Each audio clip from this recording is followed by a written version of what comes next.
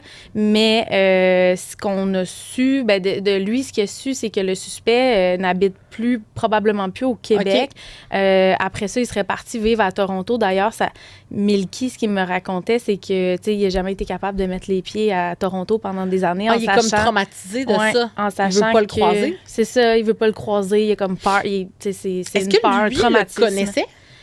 J'ai pas T'as pas ces ce détails-là, il est pas détail-là. rentré, Ouais, ouais, s'il le connaissait avant. Mais tu sais, du moins, il y avait eu.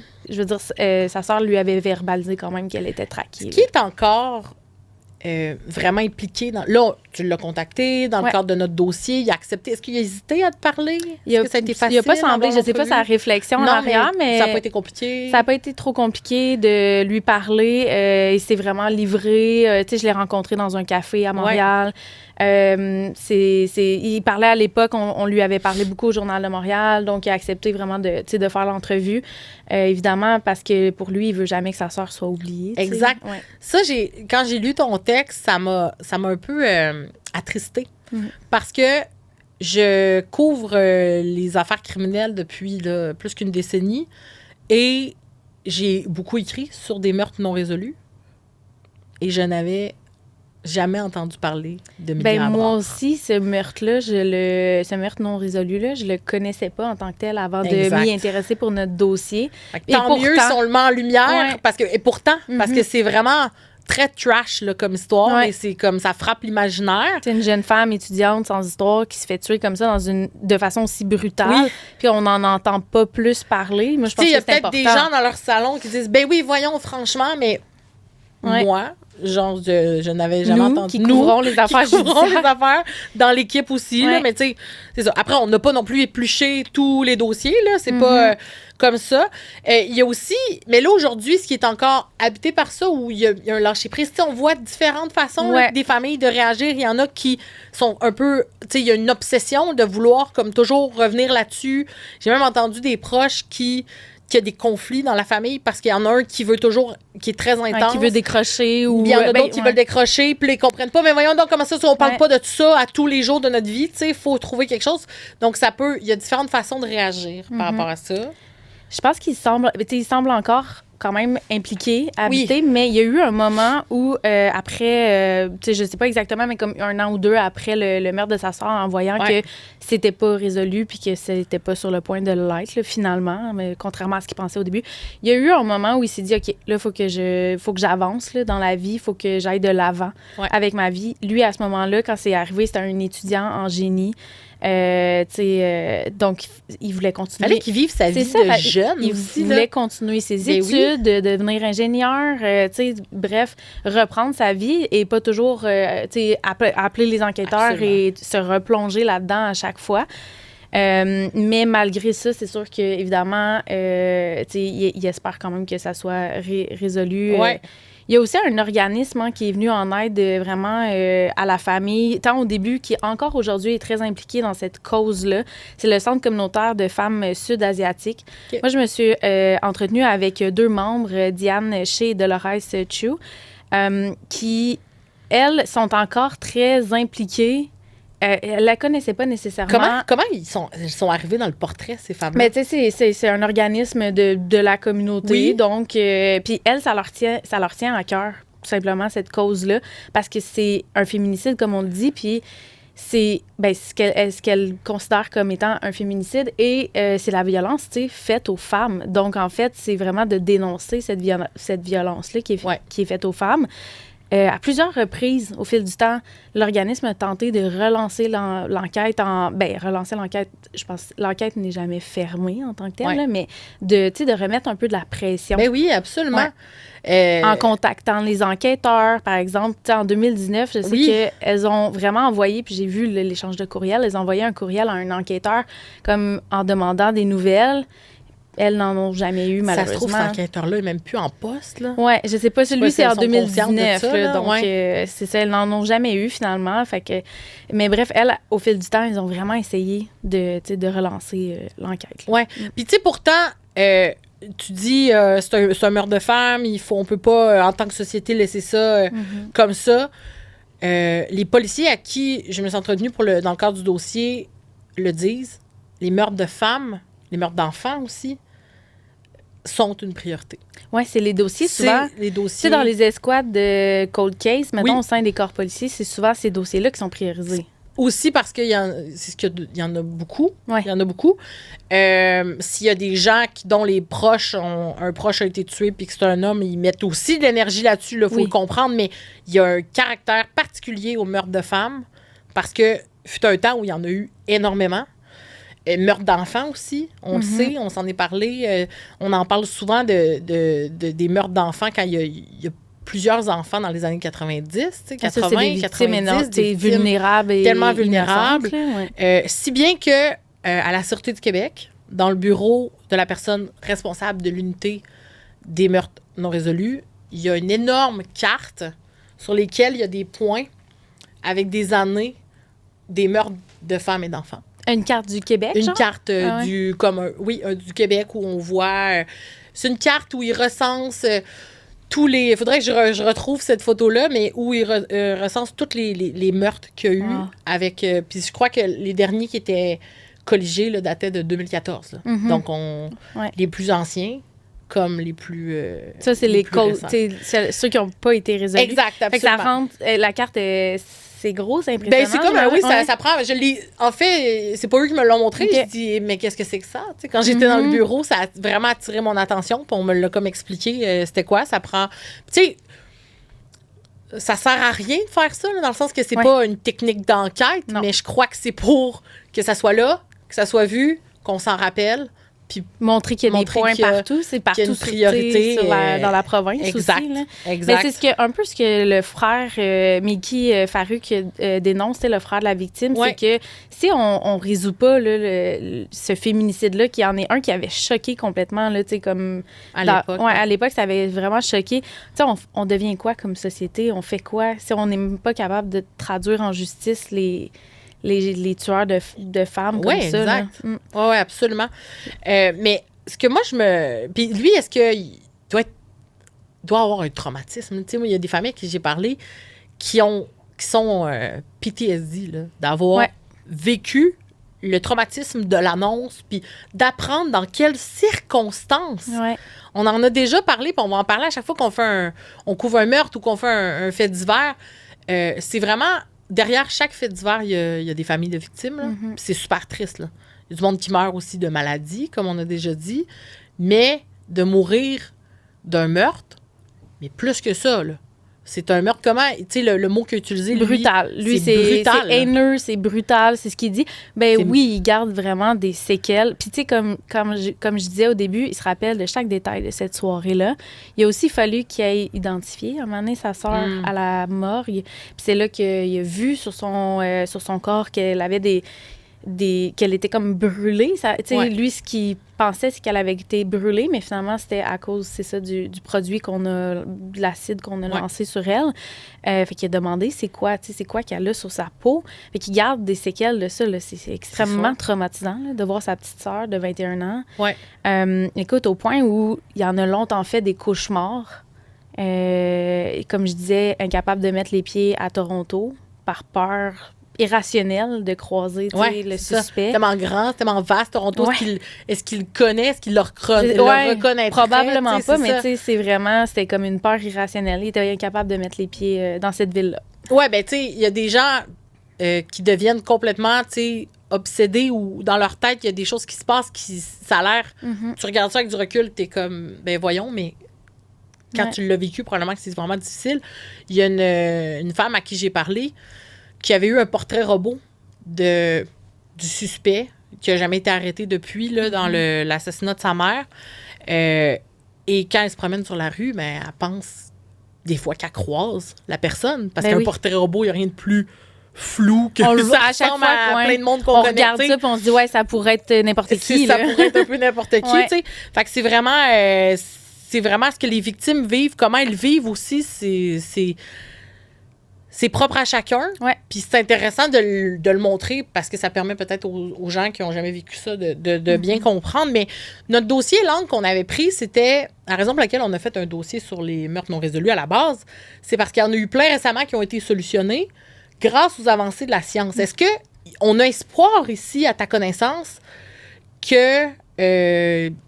puisse avoir de l'ADN ou qu'à tout le moins, il y a une avancée qui puisse aider l'enquête. Je lui ai posé la question, tu sais, pourquoi il a accepté de me rencontrer. Puis c'est ça, c'est l'espoir. Il y a toujours de l'espoir, cet homme-là, encore aujourd'hui, que le meurtre de sa sœur soit résolu, évidemment. Il repose un certain espoir sur peut-être justement les avancées scientifiques ou que quelqu'un finisse par parler. Moi, je me suis entretenue avec un laboratoire au Texas qui fait de la généalogie génétique. Là. On en parle beaucoup ces temps-ci, justement, dans les avancées.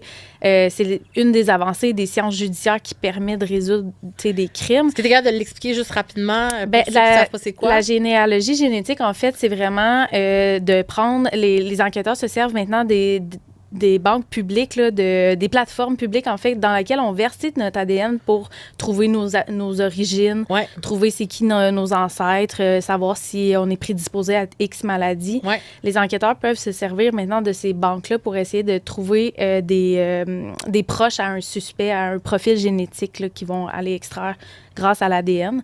Donc, c'est ce laboratoire-là, ce que le porte-parole me disait, c'est que c'est très difficile d'attaquer quelqu'un et de laisser aucune trace d'ADN. Ah. Donc, dans ce cas, tu sais, dans le cas on ne sait pas s'il y a de l'ADN dans le dossier, on n'a aucune idée. Ouais, mais tu as quand même un expert scientifique qui te dit que... C'est difficile d'attaquer quelqu'un sans laisser, tu sais, c'est ça, à quelque part son ADN en tant que meurtrier.